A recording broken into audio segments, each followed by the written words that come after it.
Casa Allan Kardec de Cerquilho apresenta a palestra Um pouco de fermento leveda toda a massa, ministrada pelo Sr. Patrício de Castro Filho. Que sejamos inspirados a buscar o conhecimento espiritual e a viver em harmonia com as leis divinas.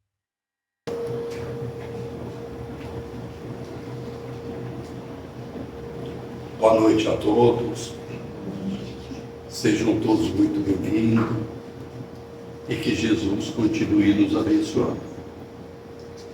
Humildemente, eu o convido para este momento, para nos agraciar e nos auxiliar também. O tema desta noite, ele está no livro Fonte Viva, escrito por Emmanuel, no capítulo 108, aonde ele pegou, seria da Epístola de Paulo, a primeira Epístola aos Coríntios, no seu capítulo 5, e no capítulo 5, versículo 6, aonde Paulo, fazendo as suas narrativas para os irmãos que trabalhavam em Coríntios, e no momento ele diz: não sabeis que um pouco de fermento leveda a massa toda. Então, ele usou um pouco de fermento, leveda a massa toda. Jesus também pronunciou a palavra fermento, né? E Paulo também pronunciou, seria o fermento espiritual, onde Emmanuel também pega no mesmo livro Fonte Viva, no capítulo 76, também narra sobre o mesmo capítulo. E dentro desse capítulo seria o fermento, né? Precisamos entender o que é o fermento. E a leveza também, o que é no sentido espiritual. O fermento, todos nós temos conhecimento, que é um produto que vai na mistura, seria de alguns alimentos, do bolo, principalmente do pão, e ele provoca o seu crescimento. Para que esse fermento provoque um crescimento, ele é um fermento onde ele contém células vivas. Então, células boas, células vivas, onde ele desenvolve, seria o seu crescimento. E, ao mesmo tempo, ele demora um pouco para crescer. E ele vai desenvolvendo, transforma-se no produto. Quando ele fala, por exemplo, na leveda, né? A leveda, o que ele quer dizer na leveda? A leveda, ele quer dizer que ele também traz, seria assim, toda uma concretização disso. E Emmanuel, pegando desse processo do crescimento, ele traz para nós, seria assim, para um conceito de nossa conduta sobre o crescimento, sobre que fermento nós somos, qual é a dose de fermento que nós temos dentro de nós, dentro de um processo lento, vivo, sadio, e que possamos crescer. E qual a razão que nós devemos observar para que esse crescimento venha ocorrer? Então, Emmanuel inicia assim: ninguém vive só. Então, é um fato, ninguém vive só. Nós temos várias notícias de pessoas que às vezes têm uma discussão em casa e diz: eu não pedi para nascer. Realmente ele não pediu para nascer. Ele implorou na espiritualidade para nascer. Ele implorou, né? Ficou na fila há muito tempo para ter a oportunidade de vir nascer. Então, quando ele diz também, ninguém vive só, é um fato. Nós temos os nossos pais, nossos genitores, e temos a nossa convivência social, que um depende do outro. Eu sempre dependo de alguém. Se tenho na minha casa hoje um problema de eletricidade, eu preciso do eletricista. Eu preciso de outros. Então, todos nós dependemos um do outro para viver. Este é um fato, tanto na individualidade como na coletividade. Mais adiante ele diz: nossa alma é sempre núcleo de influência para os demais. Quando fala em alma, ele está falando exatamente no espírito. O espírito, embora no corpo carnal, mas ele fala no corpo espiritual. Nós realmente temos influências para isso? Temos. Nós sofremos tanto a influência como nós transmitimos a influência. Então, entre os processos da influência, vamos dar um exemplo de um lar para vocês e todos nós dimensionarmos um pouco o raciocínio. Eu tenho 2 filhos. Nossa, o meu primeiro filho é maravilhoso, é ótimo. Nossa, não me dá um trabalho nenhum. Mas o meu segundo é insuportável. O meu, eu não aguento mais o meu segundo filho. Esse é um processo. E aquela criança está ouvindo ali que você, dentro do meu lar, você é um incômodo para mim. E o primeiro não. Então ele sofre, desde aquele momento que ele ouve, uma influência. E é uma influência positiva? Não. É uma influência negativa que ele sai. Outra influência comum que nós cometemos sem fazer uma avaliação dos seus efeitos da influência. Estou em casa, tocou o telefone. Olha, se for para mim, diga que eu não estou. E a criança ouve essa informação. O que ela registra? O meu exemplo me ensina a mentira. Me ensina a mentira. Então lá na frente, meu filho é mentiroso. Você mente para mim. Você não respeita a sua família. Mas da onde veio o exemplo? Da onde veio a influência de tudo isso? Veio de nós mesmos que praticamos. Esses são outros exemplos. Mais adiante ele diz: nossos atos possuem linguagem positiva. É verdade, nossos atos possuem linguagem positiva. Como este ato, por exemplo, da discriminação do filho. Você, nossa, eu não aguento mais você. Ou, se alguém me ligar, diga que eu não estou. Ele tem também. Ou quando nós também temos condutas não corretas. Achamos que ninguém observa, mas todos que estão em torno observam nossas condutas não corretas. E elas se influenciam? Sim. Nós sofremos essa influência, como também transmitimos a influência. Qual é um processo de influência, por exemplo, que nós temos hoje em grande divulgação? Vamos dizer, a fake news. Nós sofremos influência dela. Olha, era uma mentira, era uma verdade. Sofremos influência. Outra influência maior hoje, que a sociedade sofre, seria da influência, seria a inteligência artificial. Então a inteligência artificial, ela capta, forma um conjunto de interesses de cada um e lança, seria nos sites normais, onde você se vicia naquele site, de uma forma normal, e está ali vendo aquela, e você está perdendo o seu tempo, sendo influenciado e aliena a sua razão para analisar se isso é procedente, se não é procedente. E você vai cometer essa influência e vai discutindo. Olha, ontem eu assisti isso, ontem eu vi aquilo, você viu aquilo, você viu, e você vai transmitindo. Outra influência comum entre nós, por exemplo, nós falamos do autista. Olha, tenho um irmão autista, eu tenho um filho autista, eu tenho um com a deficiência autista. Mas ninguém para analisar o quantos atos nós temos de autismo. Dentro do seu próprio lar, você tem o autismo. Porque qual é a característica do autismo? Do autista? A característica do autista é o mundo individual dele. É individual dele. Ele tem o seu silêncio e ele comete, ele vive o seu mundo da individualidade. Hoje você entra num restaurante ou entra dentro da sua casa.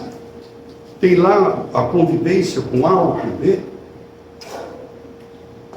Boa noite.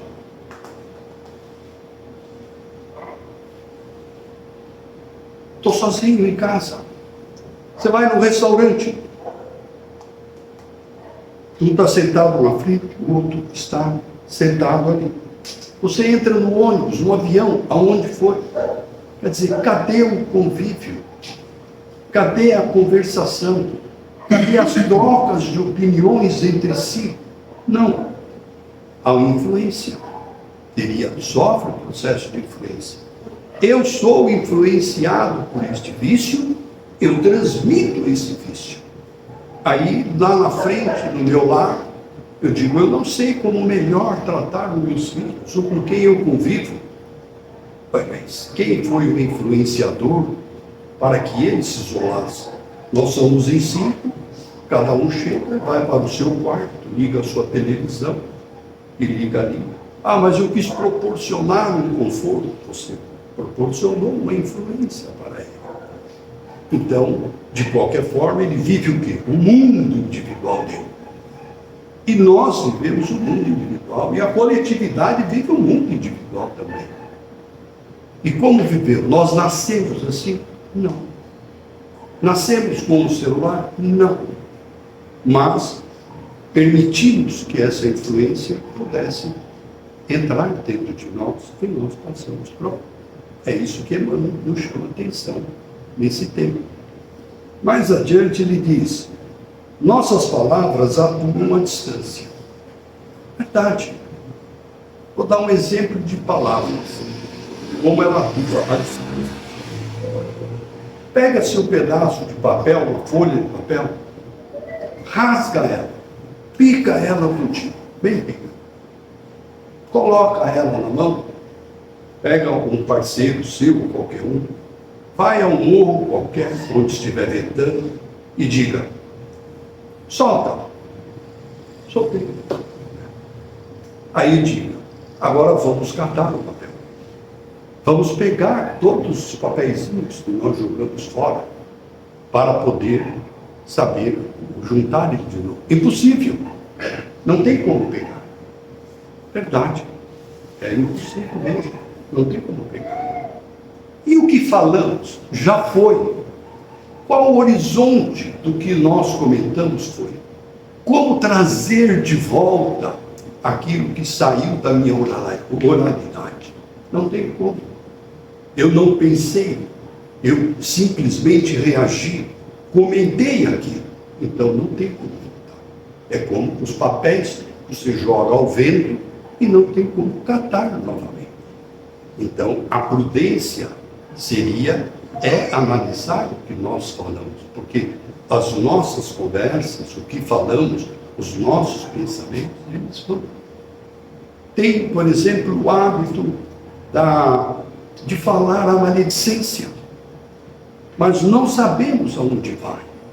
Temos o hábito de querer corrigir o outro. Seria, olha, na minha opinião, os seus atos estão errados. Mas e os meus? Daquele que está lá está errado. E o meu? Como está o meu? Então, as palavras sofrem isso, porque tanto eu digo, como sou analisado também pelo que eu digo.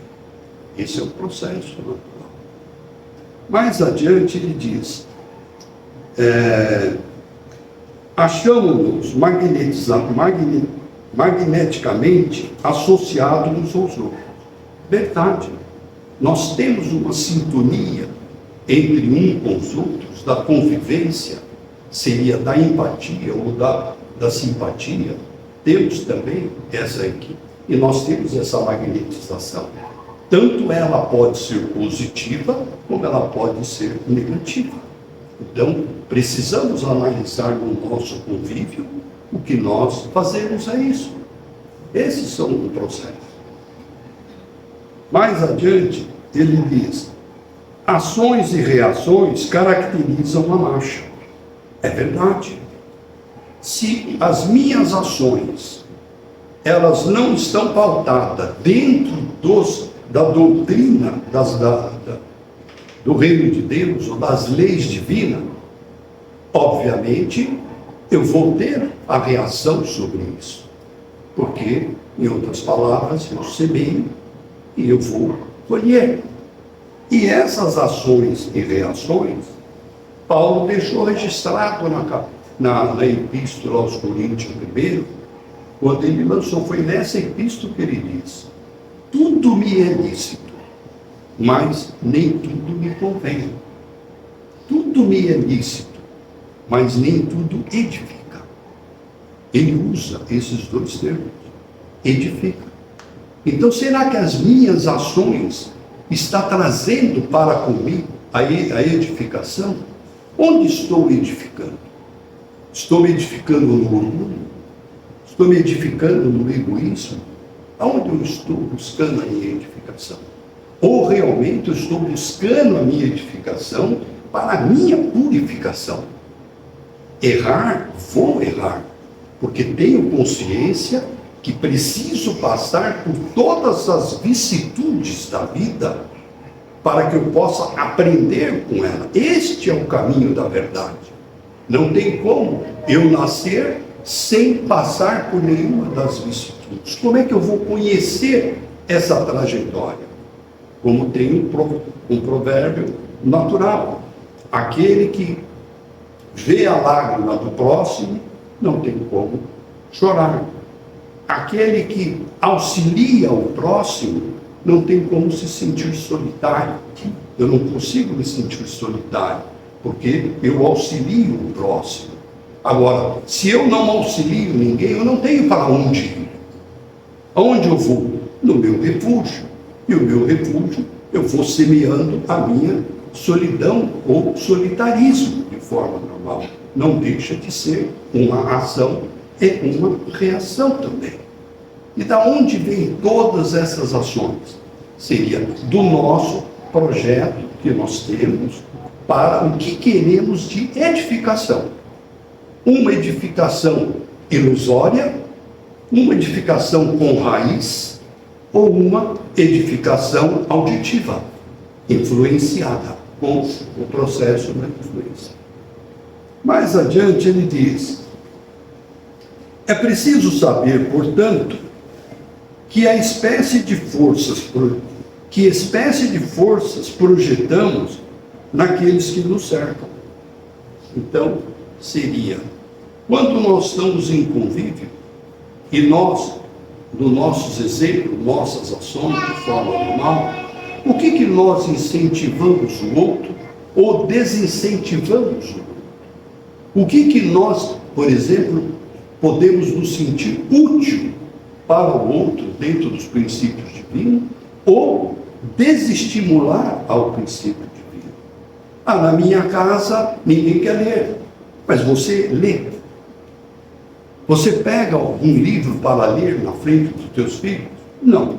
Então, quem é o exemplo para eles? É ele. Quem é o exemplo moral para nós? Cristo. Ficava trancado dentro de uma sinagoga?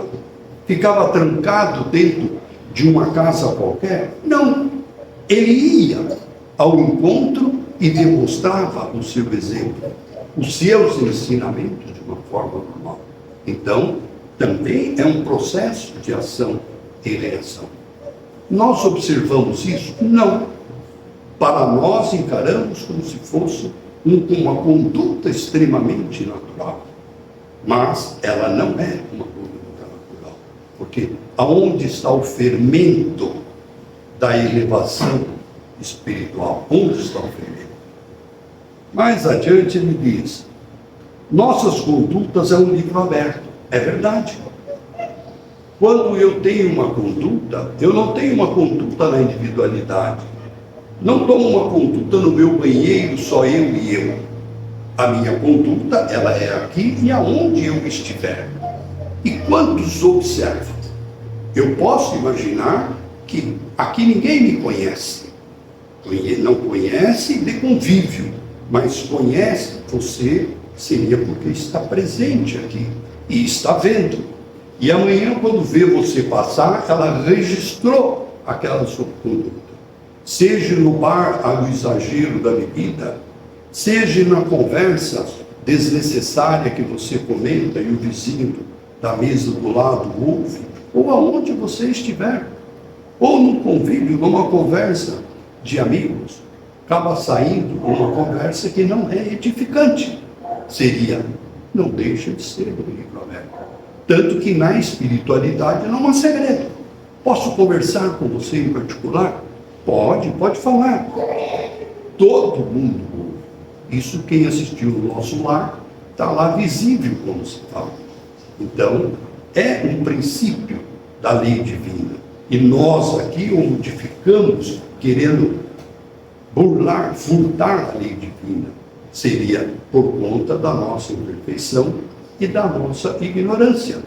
Mas quando tomamos conhecimento dos ensinamentos, precisamos avaliar como nós vamos fazer.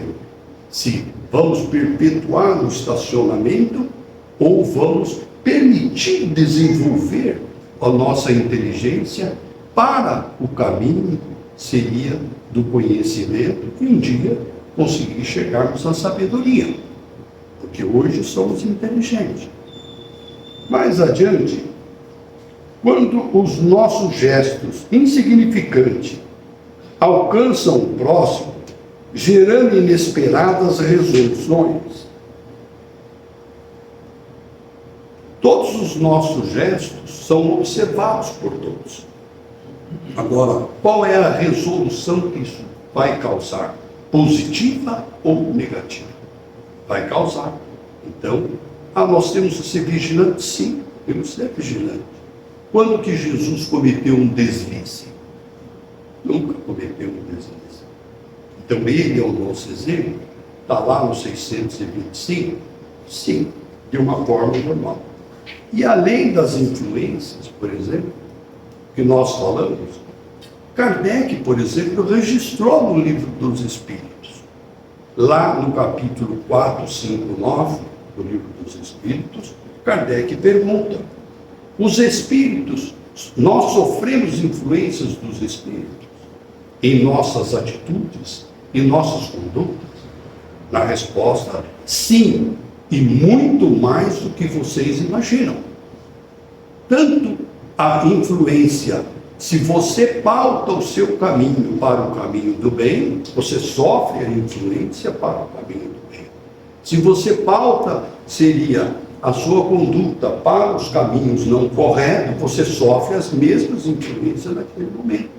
Não existe como eu estar aqui numa conduta não correta e os espíritos do bem estar comigo. Impossível. Não tem como, porque as sintonias são diferentes. E o livre-arbítrio, ninguém mexe no livre-arbítrio. Ele é respeitado. Tanto é tão respeitado que Jesus deixou registrado.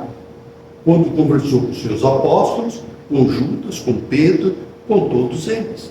Deixou registrado. Inclusive com Maria. Maria, agora chegou sua vez, eu vim te recolher para a espiritualidade. Não, primeiro eu preciso ir ao Calvário. Tem irmãs lá, aflitas, inseguras, eu preciso socorrê-las primeiro. Seria, e ela foi lá e socorreu, para depois subir. Quantos de nós teríamos essa atitude? Jesus, o Senhor veio me recepcionar no meu desencarne, que glória! Mas nunca jamais iria pensar como Maria, mas é um fato. E isso Humberto de Campos comenta na sua obra, seria a Boa Nova, ali, né? No capítulo 30, ele fala sobre essa passagem de Maria. Mais adiante, ele diz: Quantas frases aparentemente inexpressivas, arrojadas de nossa boca, estabelecem grandes acontecimentos. Sim. Quantos acontecimentos? De repente, veio uma pessoa buscar uma opinião ou um auxílio, e eu digo que não tem jeito, a conduta dela é inevitável, e ela vai e comete um suicídio. Ela comete um suicídio. Ou toma um caminho diferente nesse momento. Então precisamos observar, seria como emitir uma opinião. Qual é o efeito desta opinião para frente? Qual é o efeito? No momento eu posso achar que ela é ótima, maravilhosa, mas eu não sei o que passa dentro do sentimento e as razões que tiveram. E em casa espírita, como em igreja, como em qualquer lugar, é normal chegar a um assistido e dizer, olha, preciso conversar com alguém, preciso falar. E aí é a responsabilidade. Vou ouvir, seria a sua súplica, seria o seu conflito interno. Qual a palavra que vou te orientar? Seria, primeiro, você não é dado à leitura, você não se interessa pelas leis divinas. Como vou fazer? O que é melhor?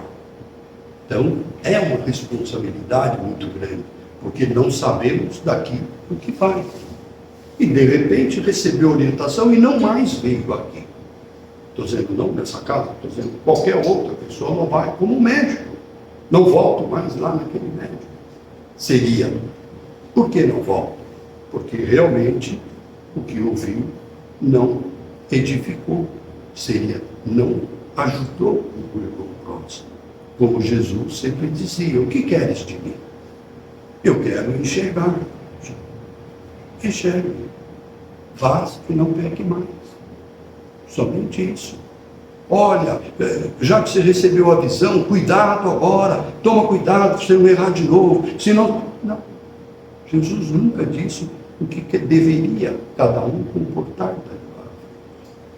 Se é que ele é o nosso exemplo. Para mim, ele é o meu exemplo. Cada dia, emitimos sugestões para o bem ou para o mal. Dirigentes arrastam dirigentes. Servos inspiram admiradores.